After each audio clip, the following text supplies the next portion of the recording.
All right, now it's time to look at Karen's game. Yeah, I came in 6th. My game. Yeah, your tournament game tonight. Karen's won a lot of games in a row.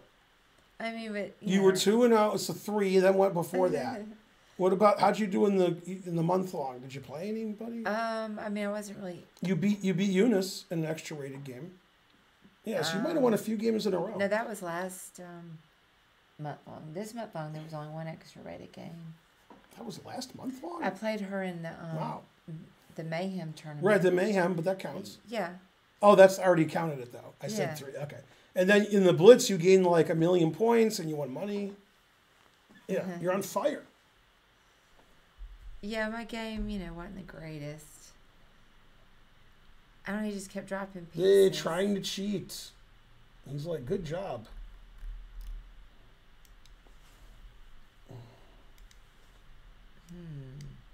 Mohammed Yunus, the Nobel laureate? No, it's a woman and her first name is Yunus. So, no. Do you want me to bring my game in here? Yeah. Oh, let me go find it. I don't want everybody making fun of my game now. Who are we going to make fun of? Me? Well, yeah. I'll go get it. Yeah. Find it. Nobody makes fun of you. We learn. Okay, now. Oh, she's still here. Okay. Yeah.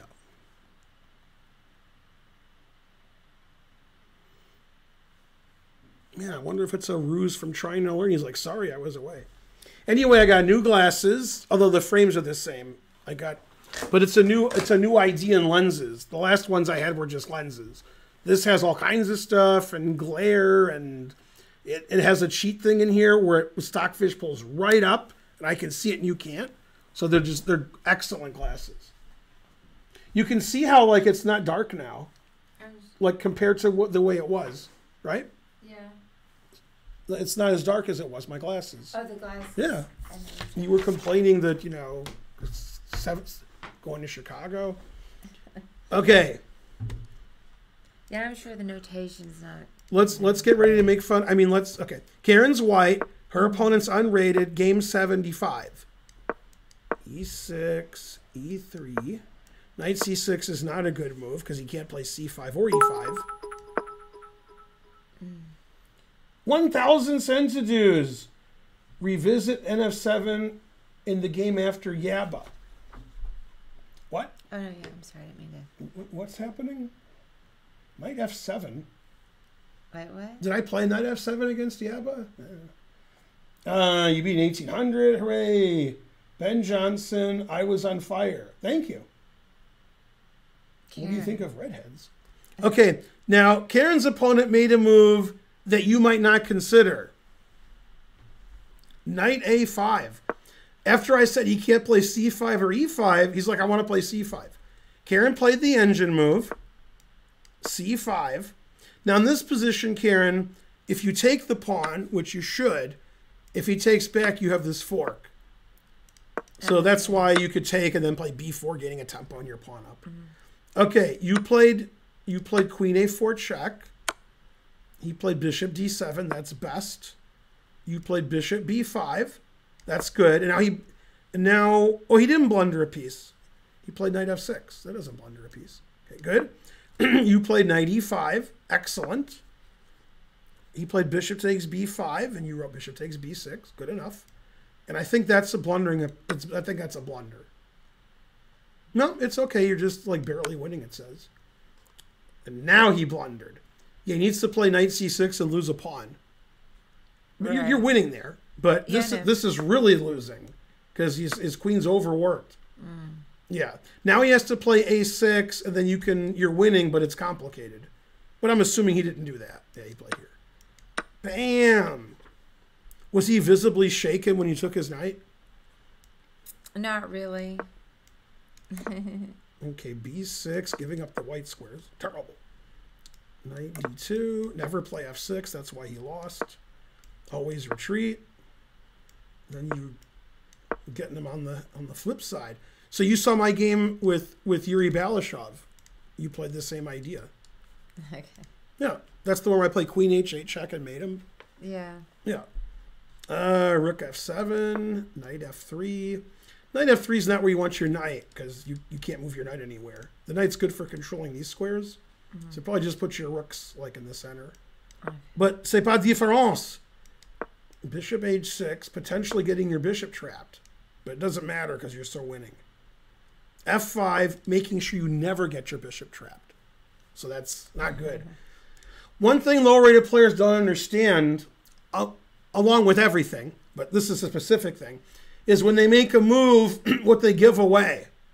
So f5 gives away these two squares, and then that's not good. And it doesn't get anything, but low-rated players like to attack a queen because it's shiny.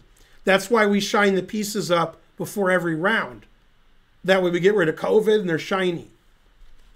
Okay, so that move is frankly terrible. Queen h3, putting it in h.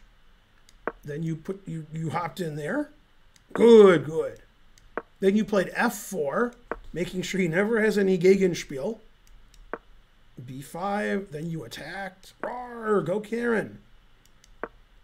What do I think of redheads? You know, they're fine. Hadn't thought much about them. Always play bishop f8. Always retreat. Good. Then you took the rook. Good. Now you're up a rook. Rook f3 is a strange move because your rook's pretty good here. So now you could take this, and the idea is to just keep taking all of his pawns. But I don't like, this is the engine move, but I don't like it. I actually thought about that move. I don't like that. I like queen h6, which is the second engine move. Okay. Then then you're going to take on g6. All right, you play here. It doesn't matter, you're up a rook. So c'est pas différence. Queen g3 takes, f takes, queen b7, rook f4, a4, a3, queen b2, always retreat, and you did. Rook b3. Look at that initiative he has, except for one thing. Rook here, takes, and you had good technique in the rook ending with your extra rook. Rook f3. Probably you want to play rook here, not rook here, because your rook's sort of shut out here of the rest of the board. Yeah, and I end up having to move it back. Nah, I mean, it doesn't matter. You're two winning. So you give him some false hope. That's good. c4 is explosive. Rook a2. Rook b3. It's tough because he's down a rook. So, okay, then you were like, get my rook back in the game. You're bringing your rook back. Yeah. Rook e4, rook d2, g5, and then Karen resigned because the pawns were too strong, except for one thing. h5, king f2, g4, forcing the trade of rooks. Rook d2. Oh, I'm somewhere else. Takes, king takes. Then you did a Nigel Short. All right.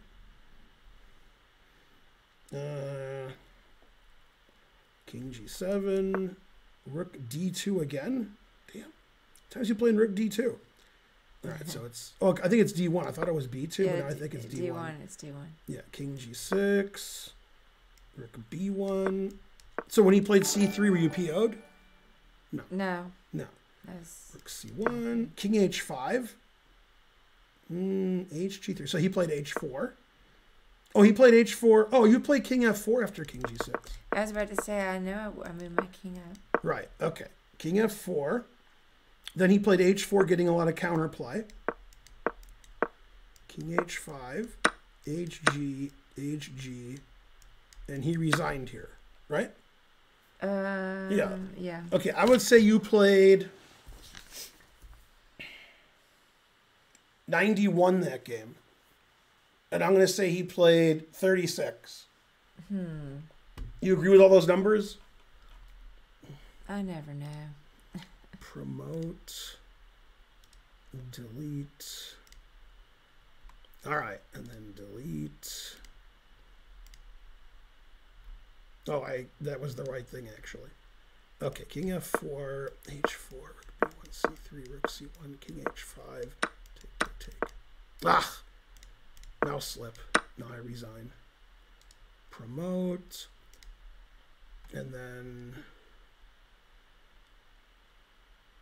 What? Oh, I have to this promote. Yeah.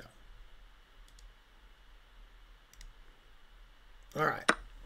So I think you played 91, and he played. What did I say? 36. Mm-hmm. Did I say 36? Something like that. All right. All right, so you're going to run the report? Yeah, 91 to 36 is my guess, because you got to guess something. That's why I get paid by the hour. Now they're like, I can't see the A file, I can't see the H file. It doesn't matter. Hey, I actually already have a game called Karen's the Immortal that I played against Big Daddy XXX. Karen played 84.2, and her opponent played 51.7. Also, it was an intense game. Yeah. You made 0 blunders and 0 missed wins and only 1 mistake. Good, good. 24 best moves to 17. That's pretty good. Yeah. Thank you for the 500 centities, Space-Time Cowboy. Yay. What do I think of your 1100 ELO? If your 1100 ELO goes down to like 900, we have a song for that. We do? Yeah, don't bring me down. That's by Yellow. Oh, okay. 500. Thank you, Yeah, that's what Karen said. Hooray for Yay. everybody. Fly 97. He's pretty fly for a white guy. All right, I'm going to go because I have to do stuff. And I'm going to email Corey when I get home about the tournament. But I still need some words that rhyme with Corey. Corey? Lori? No. From the show. Can't just make them up. You said... I want the don't know reference. context. I want the reference. I don't even know what you're talking about. Yeah. So Lisa Simpson is watching TV, and they did this in Rick and Morty also. Yeah. And there's some like cute guy. He's like, I don't know, 14. And he's like, call the Corey hotline and talk to me. And then she keeps calling, and it's like $9.99 a minute, and they find the phone bill. And at one point, she's talking to him. He's like, here's some words that rhyme with Corey. Allegory, Montessori. Oh, okay. Yeah. He gives like 3 or 4 words. Hey, Yeah. click that. I can't see Oh, sorry. what's going on. Anyway, they did the same joke in Rick and Morty when, what was his name? Patty McDaniel? It was the number Jerry was calling. And he was to talk to some guy. And the phone bill was like $1 billion. Like to be his friend. I forgot what the guy's name was. Yeah. Teddy Mason. Yeah, Teddy Mason. Do we think Hikaru will win tomorrow? I haven't seen any of the tournament at all. That's a good rhyme, though. Yeah. Yeah. They should make it a haiku for obvious reasons. I don't know what they are. Yeah, and I gotta pack up. I gotta pack my stuff up. Yeah, I gotta do stuff like that. But I can't pack up because I'm on Chess TV. Teddy Mason, statutory. Do I think Hikaru will win tomorrow? I wasn't impressed with Hikaru, but I really wasn't impressed with Carlsen. So 50-50. Either he'll win or he won't.